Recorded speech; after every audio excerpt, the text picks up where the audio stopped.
कोई इंसान बुरी परिस्थितियों से गुजर रहा होता है तो हम लोग उन्हें दिलासा देने के लिए ये ज़रूर कहते हैं कि दोस्त सब्र करो, ये बुरा वक्त भी गुजर जाएगा। वैसे तो हर बुरी परिस्थितियाँ गुजर जाती है, मगर उस इंसान से पूछिए जो उस बुरे वक्त से गुजरा होता है। ये कहावत एकदम सही है कि आगे बढ़ने के लिए बीते हुए कल को भूलना बहुत ज़रूरी है, लेकिन ये भी सच्चाई है कि बीते हुए कल के देखे गए सपनों को बिल्कुल नहीं भूलना चाहिए। ये वही सपने होते हैं जो आपके आने वाले कल को बेहतरीन बना सकते हैं। आज हम एक ऐसे ही इंसान की कहानी के बारे में जानने वाले हैं जिसने 12 सालों तक बहुत जद्दोजहद की और कामयाबी हासिल की, लेकिन जब हम उनके पिछड़े कल को देखते हैं तो हमें पता चलता है कि उस इंसान ने कितनी कोशिशें की जो उनको उनकी मंजिल के करीब ले गई। जी हाँ, हम बात कर रहे हैं नवाजुद्दीन सिद्दीकी के बारे में, जो रियल लाइफ में भी कभी वॉचमैन बने तो कभी केमिस्ट। यूपी के एक छोटे से गांव बुधाना में 9 भाई बहनों के साथ पले बढ़े नवाजुद्दीन ने स्कूल में साइंस की पढ़ाई करने के बाद बड़ौदा में एक कंपनी में चीफ केमिस्ट का काम किया। 1 साल वहाँ काम करने के बाद जब नवाजुद्दीन को लगने लगा कि ये काम उनके लायक नहीं है तो उन्होंने ये काम छोड़ दिया। दोस्तों, हमारे साथ भी अक्सर ऐसा होता है कि हमें खुद पता नहीं रहता कि हमें करना क्या है और हर काम में हम अपना हाथ आजमाने लगते हैं। ठीक उसी तरह नवाज भी केमिस्ट की नौकरी छोड़कर दिल्ली आ गए, पर उन्हें यह क्लियर नहीं था कि उन्हें करना क्या है। ऐसे ही कुछ दिन बीत गए। फिर एक दिन उनके एक दोस्त ने उन्हें थिएटर दिखाया। उस रंगमंच को देखकर नवाज को लगा कि वो जो करना चाहते हैं उन्हें वो मिल गया और वो एक ड्रामा ग्रुप के साथ जुड़ गए। मगर शुरुआती कुछ दिनों में उन्हें थिएटर से एक भी पैसा नहीं मिलता था, तो उन्होंने अपना खर्च चलाने के लिए एक वॉचमैन की नौकरी की। वो दिन भर वॉचमैन की नौकरी करते और रात में एक्टिंग की प्रैक्टिस करते। ऐसे ही करते करते लगभग 1 साल बीत गया।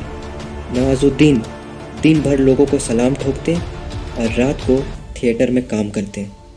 थिएटर में काफ़ी मेहनत करने के बाद उन्हें अब लगने लगा कि उन्हें कुछ बड़ा करने की ज़रूरत है, तो उन्होंने नेशनल स्कूल ऑफ ड्रामा में एडमिशन लिया। नवाज ने एनसीडी में 3 साल काम करने के बाद भी और 4 साल गुजारे, क्योंकि उन्हें एक काम की तलाश थी। नवाज ने अपने बाकी दोस्तों के साथ नुक्कड़ नाटक शुरू किया, जिससे उन्हें कुछ पैसे मिल जाया करते थे। और अब नवाज को यह एहसास होने लगा था कि एक्टिंग की दुनिया का एक हिस्सा बन सकते हैं। नवाज को दिल्ली में भी पैसे की कमी होने के कारण मुंबई आना पड़ा। मुंबई आते ही नवाज ने टीवी में अपना हाथ आजमाया, मगर उनके सांवले रंग के चलते उन्हें कहीं जगह नहीं मिली। इसी तरह मुंबई में भी उनके हाथ सिर्फ और सिर्फ निराशा ही लगी। कई साल बीत जाने के बाद अब उन्हें कुछ कुछ फिल्मों में छोटे छोटे सीन मिलने लगे और पैसों के चलते उन्होंने भीड़ का हिस्सा बनकर फिल्मों से कमाना शुरू कर दिया।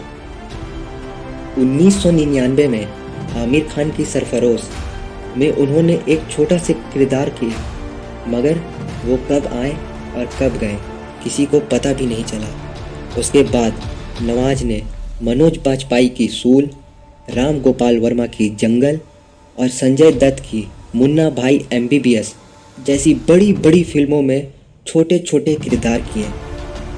ब्लैक फ्राइडे की शूटिंग के दौरान डायरेक्टर अनुराग कश्यप की नज़र जब नवाज पर पड़ी तो उन्होंने नवाजुद्दीन से ये वादा किया कि वो नवाज को लेकर एक फिल्म ज़रूर बनाएंगे। नवाज कामयाबी के एकदम करीब थे, लेकिन कामयाबी अभी तक सही मायनों में मिली नहीं थी। लेकिन उनकी मेहनत और उनका हौसला कभी नहीं टूटा और फिर उन्हें एक फिल्म मिली, गैंग्स ऑफ वासेपुर। इस फिल्म ने नवाज की ज़िंदगी ही बदल दी। वो कहते हैं ना, बिग ब्रेक स्ट्रगल के बाद बिग ब्रेक। और फिर इसी साल नवाज की दूसरी फिल्म मिस लवली भी रिलीज़ हुई, जिसमें नवाजुद्दीन लीड रोल में थे। और फिर उन्हें एक के बाद एक फिल्म मिलती गई और उन्होंने कभी पीछे मुड़कर नहीं देखा। अब नवाज भीड़ का हिस्सा नहीं थे और ना ही उन्हें किसी छोटे मोटे रोल के लिए जद्दोजहद करने की ज़रूरत थी। नवाज ने फिल्म इंडस्ट्री में खुद को साबित करने के लिए 14 साल लंबा सफ़र तय किया, जिसमें वो कई बार गिरे, कई बार टूटे, लेकिन उनके हौसले बुलंद थे। जिन हौसलों ने उन्हें आज इस मुकाम पर पहुंचा दिया कि उनकी एक्टिंग का लोहा आज पूरी दुनिया मानती है। सच कहें तो हमें ऐसी कहानियाँ ज़रूर सुननी चाहिए, क्योंकि ऐसी कहानियों में हम खुद को ढूंढते हैं और हमें बहुत सारी सीख मिलती है। दोस्तों, अगर वीडियो अच्छी लगी हो तो लाइक करें, सब्सक्राइब करें और शेयर ज़रूर करें।